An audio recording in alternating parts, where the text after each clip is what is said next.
Is up, motherfuckers? Today, I'm hitting you with a tutorial. I know it's been a while. It's been like a year.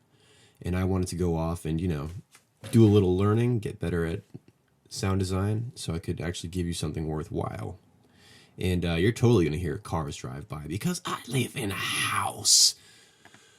But, all right, down to business. This is the sound I wanted to show you. And I want to walk you through it because that's the best way to learn how to do this shit. Otherwise, what's the fucking point? Otherwise, you can just, go buy some sounds from a company that rhymes with Skyflatics. This is the sound I'm going to show you.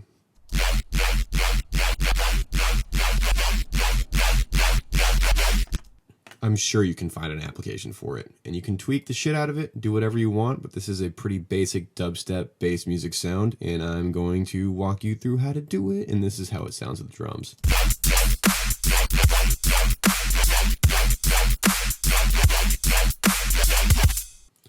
So, I'm going to show you how to do this, and I'm going to have the sub engaged just so it sounds like one big fat sound. Normally you would isolate that shit, but you can do that on your own. This is how you do it. First of all, you go to basic shapes and you choose basic shapes and you select the square wave, motherfucker. All right. Select the square wave. Voicing is set to 4. You put your detune to about 11 o'clock. Your blend, is going to go all the way to about between 2 and 3 o'clock on that knob. And I have the phase at 12 o'clock on this knob. Now, I'm going to do a little tweaking, but first we're going to get to the waveforms. So Oscillator A is going to be basic shapes. And you're going to go down to the FM from B knob, and that's what you're going to select, because FM is your magic friend when you're doing 2016 and 2017 style bass music. Or not. This is all up to interpretation, but this is what I do. So if you want to be a bitch, leave it on the forums and go troll each other, because that's what people do now. All right. Oscillator B, you're going to select from analog the acid waveform. I'm going to have the voicing set to 2.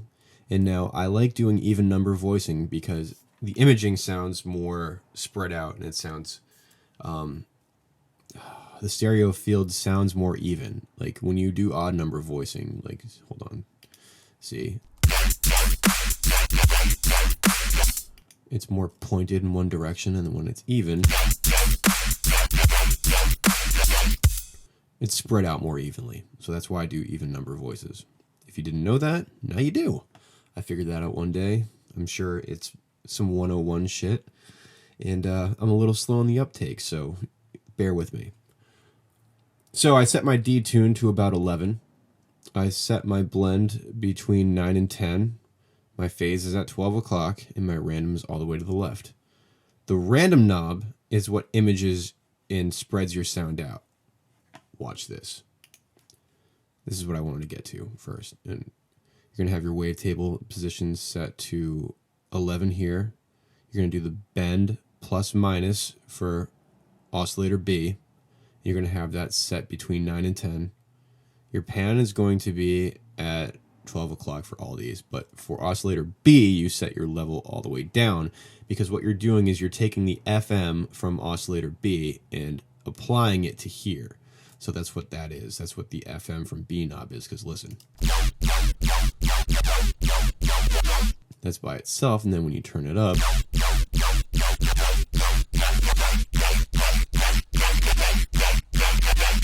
you see how you add that meanness? Now, the reason I have the level all the way down is because when you have the level up, it sounds like this. You hear that bullshit?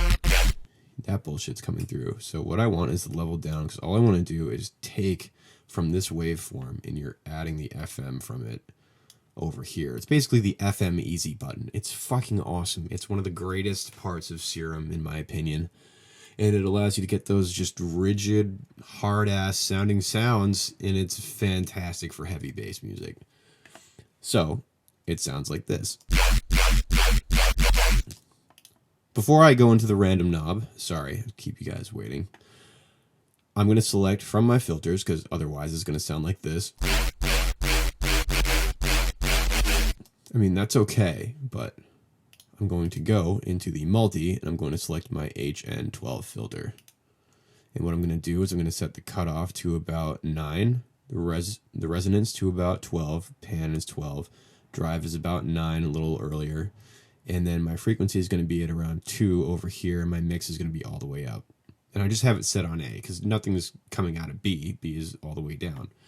And what I'm going to do is I have my LFO envelope set to this shape right here. I have it, this is right in between.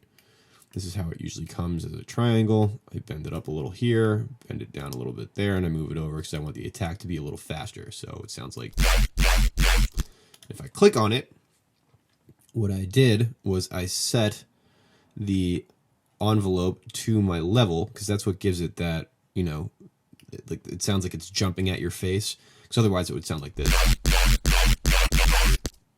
which is all right, but I want the attack to be on the volume so it has a little more motion. The more things you attach envelopes to, the more motion you have. And I usually like to do things like panning in volume. And I don't really do panning on this sound. You can. You absolutely can. The sky's the limit. I'm definitely not going to discourage learning and tweaking and trying. Like, that's what this shit's all about. All right. So what I did was I attached LFO1 to the cutoff, and I set it a little bit past midnight. So you have that nice motion right there. And then I attach it to my frequency, because if I don't have it there, it sounds like this. Right? So I want to bring it back, because I just like how that sounds better. And you can always move it,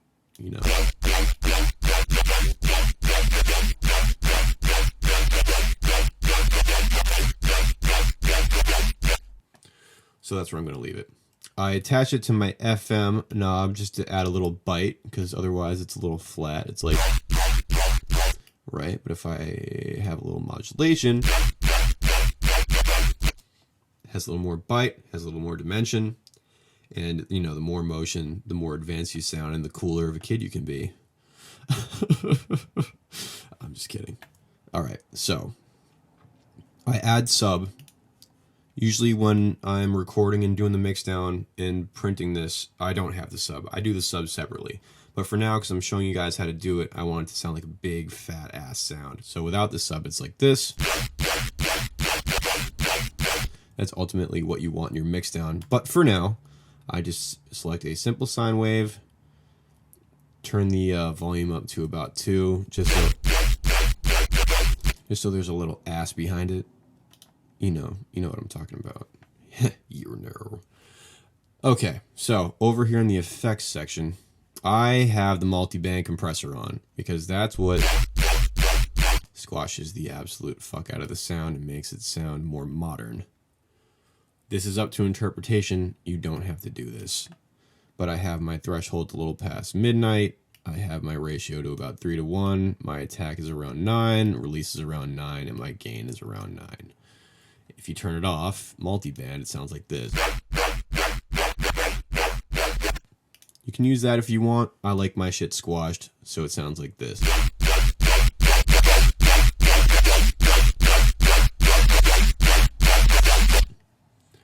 And in the mixdown, it sounds fucking awesome. So, I'm attaching LFO1 to my hyperdimension, and I attach it to my detune, my mix, and my ultra mix over here, like my full dimension mix over here, because what it does is it expands according to when the LFO hits. And I want that because I want that motion. It sounds good. I like the fact that the sound is warping more. Like, the more the sound warps, again, the better it sounds ultimately. So, again, that's what I did there. And for my EQ, I just dipped the low end a little bit over here, and I boosted the high so it has a little bite on the top. And that's kind of it. It's a very simple patch. Oh, on my envelope, I have my attack just a little bit past all the way over. I have my hold all the way down. I have my decay at 12 and my sustain all the way up. And I have a little bit more release than, all the way off, because I wanted to ring out a little bit.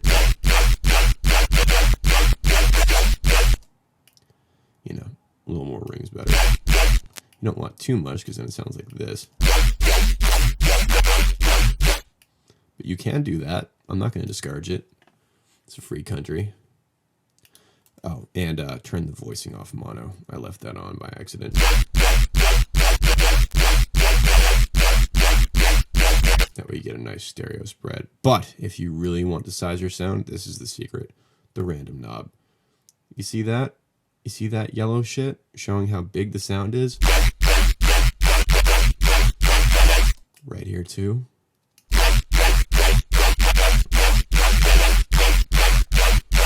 And you see how that affects this. When you spread this out, it takes away from the overall intensity. So what I do is I spread this a little bit, and you can move it, and this determines what part of the wave you're taking from and how big it is.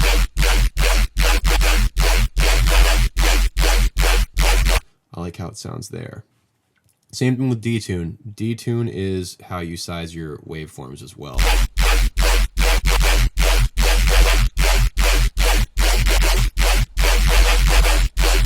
I don't like using stereo spreaders. I'd rather do it within the synthesizer because it sounds cleaner. That's just my opinion. So, without further ado, that is my boy sound. And now that you walked through this and sat through me sounding annoying as hell, the link is in the downloads because I know some of you motherfuckers aren't even going to bother with the walkthrough, but I saved that till the end. So this is the sound, everybody. Hope that was somewhat easy to understand. If you have any questions, the comment section's below. And I'm just going to leave you with this. Be well.